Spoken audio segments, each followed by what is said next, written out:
शेतकरी आपण सगळेच त्याच्या कार्याप्रती कृतज्ञता म्हणून त्याला बळीराजा, जगाचा पोशिंदा अशा अनेक नावांनी संबोधतो। मात्र जेव्हा हा जगाचा पोशिंदाच आत्महत्या करतो तेव्हा सुरू होते ती त्याच्या कुटुंबियांची परवड। ही परवड थांबवण्यासाठी राबवला जातोय जिल्हाधिकारी सुनील चव्हाण यांच्या संकल्पनेतून साकारलेला उभारी 2 हा अनोखा उपक्रम।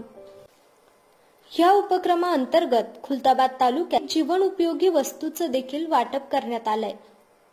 माझं नाव कावेरी नवनाथ जाने। मी उभारी प्रकल्पाची आभारी आहे। मला सायकल व मशीन मिळाली। जिल्हा अधिकारी साहेबांची आभारी आहे। मला सायकल मिळाल्यामुळे शाळेत जायला सोपं झालं। मी शोभा गणेश दाने। मला शासनाने ही मदत केलेली आहे कुटुंब चालवासाठी। बरेचसे मला मशीन पासून मदत होती। जिल्हा अधिकारी यांची मी आभारी आहे। यांनी मला कुटुंब चालवण्यासाठी ही मशीन दिलेली आहे। मी हे काम करून माझ्या कुटुंबाचा उदरनिर्वाह भागवत आहे। या मदतीतून कुटुंबांना केवळ जगण्याची नवी दिशाच मिळाली नाही, तर मिळाली आहे एक आशादायी उभारी, ज्यातून त्यांच्यामध्ये निर्माण होत आहे आत्मविश्वास, जीवन जगण्याचा, आणि तोही मोठ्या हिमतीने।